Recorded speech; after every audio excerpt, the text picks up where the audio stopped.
장대장TV 시청자 여러분 안녕하십니까, 장대장입니다.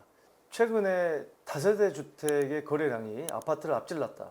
특히 이 서울 같은 경우는 올해 내내 아파트 거래량보다 다세대 주택 거래량이 더 많았습니다.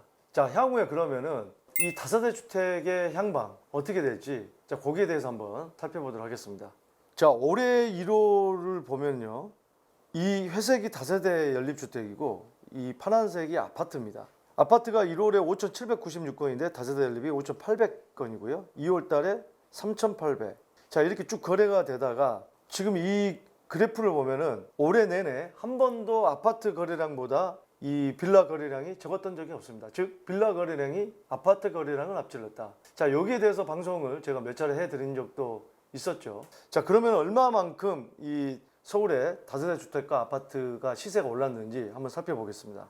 이 다세대 주택은 딱 1년 기준으로 작년 11월 기준으로 보면 평균 2억 6천인데 평균 매매 가격이 올해 10월 달에 3억 5천으로 32%가 상승을 했습니다. 특히 이 하반기로 갈수록 가파르게 이렇게 올라간 모양새를 보이죠. 점점 대출이 어려워지고 여러 가지 아파트 가격이 너무 많이 뛰어서 또 거기에 더불어서 이 공공재개발과 공공주도 재개발과 바로 서울시에서 주도하는 재개발이 뭔가 가시적인 모습이 보이면서 훨씬 더 거래가 많이 됐다라는 부분으로 분석을 할 수가 있을 것 같고요.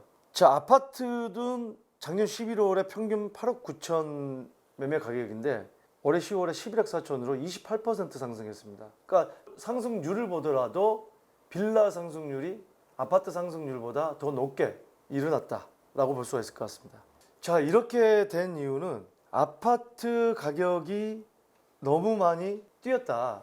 그러다 보니까 실수요자들이 어떻게 됐습니까? 도노강, 도봉구나 노원구나 이 강북구에 이 저가 주택을 많이 매수를 하다가 그마저도 가격이 많이 뛰었죠. 그러니까 빌라로 옮겨가는 그런 수요가 많았다. 실수요자들이 빌라로 옮겨가는 게 많았다라고 볼 수가 있을 것 같고, 또 세 번째로는 이 재개발에 대한 기대감, 공공주도 재개발, 공공재개발 후보지를 선정함으로써 이 재개발에 대한 기대감을 많이 갖게 했고, 또 오세훈 서울시장이 주도하는 민간 주도 재개발 이 후보를 선정을 하다 보니까 이 재개발에 대한 나도 지금 저가로 들어가서 집 한 채를 가지고 있어야 되겠다 하는 그런 기대감이 굉장히 많았습니다. 거기에 대한 어떤 심리가 반영이 됐다 이렇게 볼 수가 있을 것 같고요.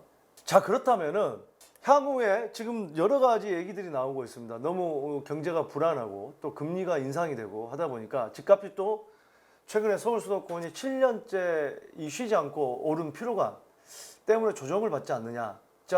또 최근에 이 델타 변이에서 바로 오미크론 변이가 또 나옴에 따라 다시 이 세계 각국이 빗장을 잠그면서 지금 해외여행도 보니까 이 저가 항공사가 취소가 굉장히 많아졌습니다. 이 지금 해외를 갈 수 있다는 기대감 때문에 예약이 굉장히 많았는데 지금 해외 갔다가 들어오면은 10일 격리를 해야 되거든요. 그러다 보니까 현실적으로 여행 가는 게 불가능해졌습니다. 여러 가지 이런 불안정 때문에 경제가 다시 주춤해지는 게 아니냐. 또 거기에다가 지금 확진자가 하루에 5천 명 가까이 올라가니까 수도권은 6명, 또 비수도권은 8명으로 또 이 모임이 제한이 되다 보니까 경제가 위축이 될 수밖에 없는 그런 상황인데, 그러면 이제는 집값이 떨어지지 않을까 하는 그런 여러 가지 얘기가 있지만, 코로나 시대 이후 작년부터 미국이나 우리나라 각 세계 모든 나라가 마찬가지입니다. 경제가 안 좋아지기 때문에 정부 차원에서 돈을 갖다가 많이 지출을 하는 거죠.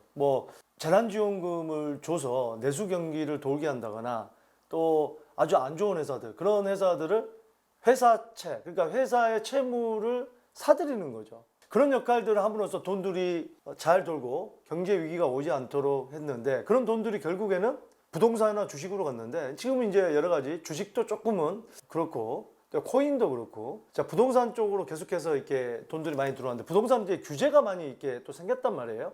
과연 그러면 이 시점에서 7년 동안 쉬지 않고 이 부동산 가격이 계속해서 올라왔는데, 이 시점이 가장 고민이 될 텐데, 좀 이 세계 특히 관광 관계된 이런 업종들이 더 이상 코로나라고 해서 빗장만 잠그면 안 되겠다고 그래서 지금 이제 나라 간 이렇게 협약을 맺어서 격리 없이 이 여행을 많이 하게끔 이제 됐는데 최근에 그러니까 또 여행사들이 많이 살아나기 시작했는데 바로 오미크론이라는 또 변이가 좀 나온 거죠. 다시 또 10일 격리를 하게 되게 만들어서 지금 그런 상황이 됐는데 자 그러다 보니까 이 어쨌든 경제는 죽일 수는 없고 살려야 되고 하다 보니까 미국에서는 어쩌죠?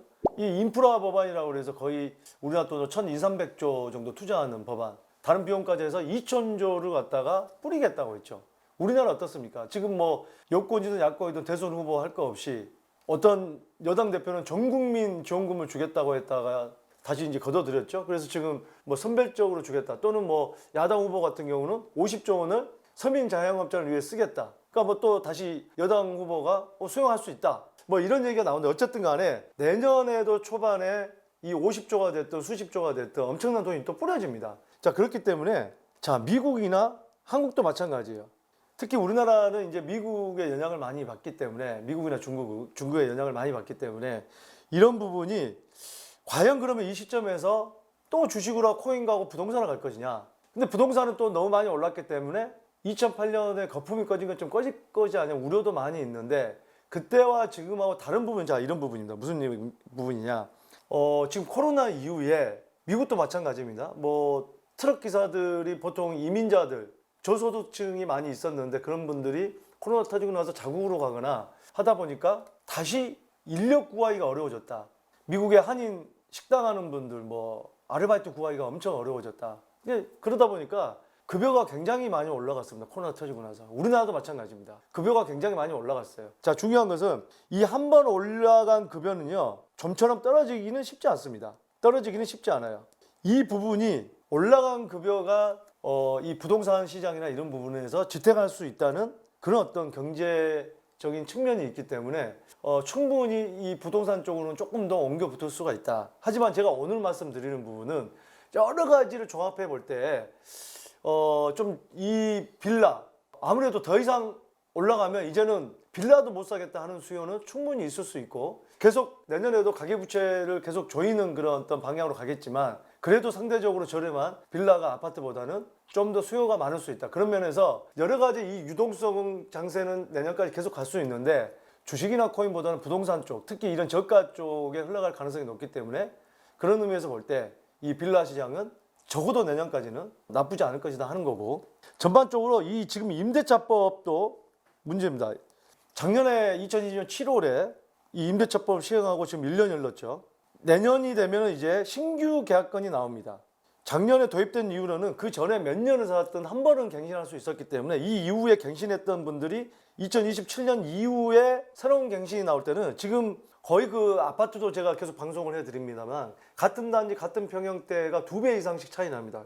키 맞추기를 하다 보면 전세가가 급등할 수 있다는 그 요인이 심리적으로 내 집 마련을 하려고 하는 수요가 더 늘어날 수가 있고 또 그런 측면에서 볼 때 매매가가 좀처럼 떨어지지 않게 지탱을 할 수 있다는 그런 부분이 있다는 겁니다. 자, 그래서 오늘 빌라 거래량 또 빌라 시장에 대한 분석을 해봤습니다. 오늘 이 영상이 여러분들 결정하시는데 여러 가지 도움이 되셨길 바라겠습니다. 여러분 혼자 고민하지 마시고 맞춤형으로 여러분들 상담 주시길 바라겠습니다. 많은 관심 바랍니다. 감사합니다.